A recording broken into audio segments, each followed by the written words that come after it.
prinsip ini, kenapa di Yin Yoga kita melakukan pose antara si A dan si B mungkin terlihat berbeda.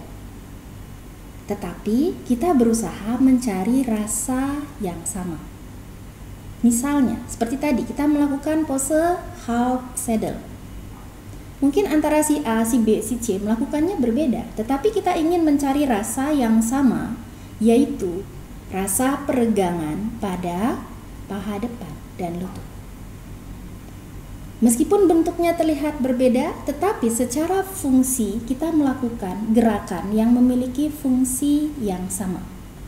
Jadi itu disebut dengan functional yoga. Clear-kah maksud saya? Apabila pose itu terasa sempurna untuk tubuh saya, artinya itulah pose yang terbaik untuk saya.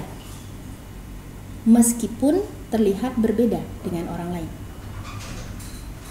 Bisa jadi saya melakukan pose yang sama dengan orang lain, tetapi pose itu terasa tidak benar untuk tubuh saya.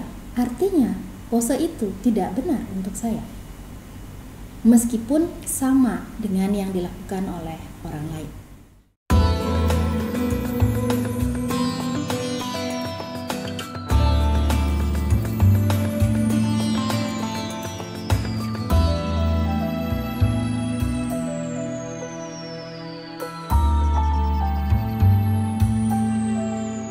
Jadi dengan prinsip fungsional yoga ini, kalau kita terapkan dalam kehidupan kita sehari-hari, bagaimana kita menemukan prinsip yang terasa benar untuk saya tanpa membandingkan dengan orang lain, yang artinya saya nyaman dengan diri saya. Saya menyadari apa yang saya lakukan itu saya anggap benar, tidak merugikan orang lain. Terserah orang lain menganggap itu benar atau tidak, ibaratnya seperti itu.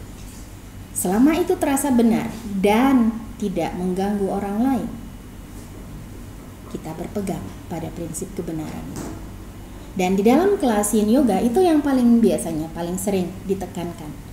Kita berani untuk terlihat berbeda dengan orang lain selama itu terasa benar untuk kita. Itu prinsip pertama.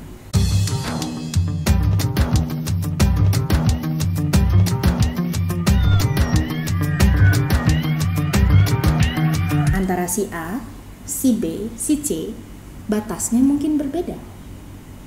Yang mungkin membuat pose itu terlihat berbeda. Pada saat kita melakukan masuk ke dalam pose, di dalam Yin Yoga, posenya kan ditahan relatif lama kan. Ditahannya sekitar, kalau kita bicara waktu, seperti tadi prinsip relatif tadi tidak absolut, jadi berkisar 2-10-20 menit mungkin bagi sebagian orang. Jadi antara si A dan si B membutuhkan waktu yang berbeda. Jadi kalau kita masuk kelas mau nggak mau kita dibuat waktunya sama, karena kelas jadi chaos. Kalau saya kasih 2 menit untuk si A, 5 menit untuk si B, 10 menit untuk si C, nggak kelar-kelar kelasnya. Jadi di kelas kenapa kita seragamkan? Tetapi mungkin kalau kita bicara kebutuhan setiap orang itu akan berbeda mengenai durasi waktu. Tetapi kalau kita mengambil ya kira-kira kalau di dalam Yin Yoga kurang lebih durasi waktu menahannya adalah 2-7 menit untuk satu pose. Karena kita menahannya lama, di situ butuh kemampuan dari kita untuk memahami batas dengan baik. Karena kalau kita melakukan posenya berlebihan di awal, pada saat menahan pose 5 menit misalnya, baru 1 menit kalian sudah pengen ngelemparin gurunya. Karena kalian akan merasa kesakitan, tidak nyaman, ini kapan selesainya, weh cepetan gitu kan. Jadi memahami batas masuk 80% itu adalah upaya kita supaya kita tidak gelisah. Karena masih ada ruang. Seiring dengan waktu posenya akan menjadi lebih intens kan. Jadi pada saat kita menahan mungkin tidak terasa intens di awal. Belum tentu 2 menit ke depan pose itu masih tidak intens. Jadi berpuas dulu dengan yang terasa secukupnya. Jadi itu yang pertama dipegang prinsipnya. Sehingga pada saat kita menahan dalam durasi waktu 3 menit, 4 menit, 5 menit, kita masih tenang.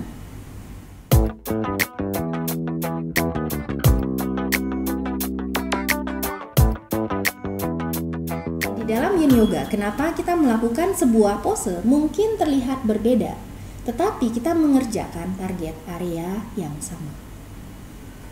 Jadi kenapa kalau kalian masuk kelas yin misalnya, gurunya mengarahkan, oke, kakinya dibuka sedikit, bagaimana rasanya kalau begini, bagaimana rasanya, itu adalah dalam upaya kita untuk menemukan target area yang benar. Dan berdasarkan di dalam yin yoga, karena lebih banyak memegang prinsip anatomi dan berdasarkan filosofi dari Taoism, yang mana di situ banyak terhubung dengan prinsip dari Chinese medicine.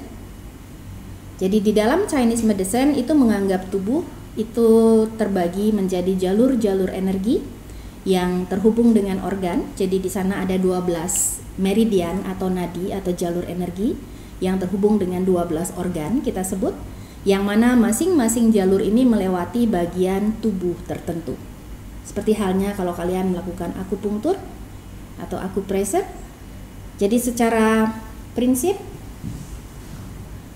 di bagian lengan dalam, dari dada lengan dalam ke jari tangan, itu dilewati oleh meridian atau jalur energi bagi organ paru-paru, jantung, dan perikardium. Jadi kalau kita bicara target area di dalam pose yin, kita akan menyebutkan bahwa saat ini kita ingin memberikan peregangan stimulasi pada bagian dalam lengan.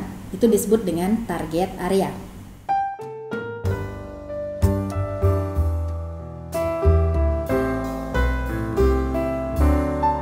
Mbak Yuni tadi kan disebutin kalau kanan dan kiri kita kan mungkin strukturnya berbeda ya. Iya. Ada yang tadi gerakan di kanan kuat, di kiri nggak kuat.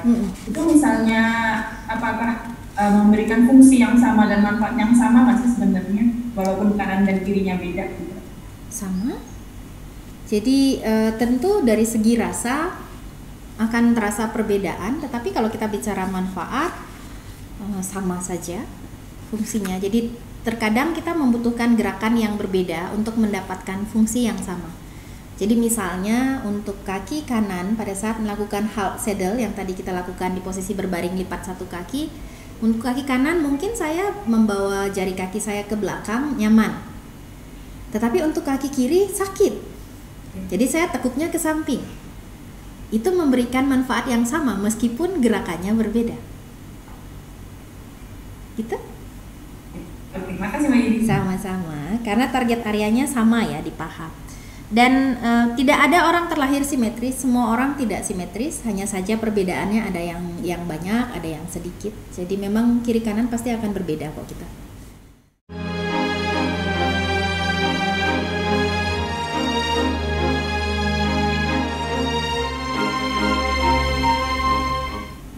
Kenapa ada yang segar setelah yin yoga, bukannya mengantuk? Ya, sekali lagi memang seperti yang saya bilang, setiap orang berbeda, PR-nya berbeda, tubuhnya berbeda, pikirannya berbeda. Jadi pada saat yin kan tadi manfaat yang kita dapatkan, yang pertama memperlambat detak jantung, jadi rileks, jadi mengantuk. Yang kedua, pada saat kita diam, kita mengkonsentrasikan energi, mengumpulkan energi, menguatkan.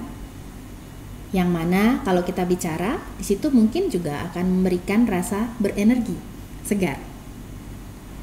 Kalau kita mungkin capek, kita mungkin cenderung menjadi mengantuk. Kalau kita lagi stres, detak jantung kita lagi cepat, mungkin yang kita dapatkan efeknya kita jadi mengantuk. Atau bisa jadi bagi kita yang memang sebenarnya tidak terlalu capek, kita merasa berenergi setelahnya. Dan mungkin hari ini dan besok pun akan berbeda rasanya. Dan mungkin setelah kalian latihan lama pun akan terasa berbeda. Jadi mungkin di awal ketiduran semua posenya, tetapi setelah sekian lama melakukan yin, yang didapatkan efeknya adalah segar. Gitu. Dan kadang buat saya pribadi, misalnya saya mau latihan vinyasa, tapi saya merasa badannya masih kayak lemes, capek untuk bergerak gitu, masih malas. Saya ambil yin dulu.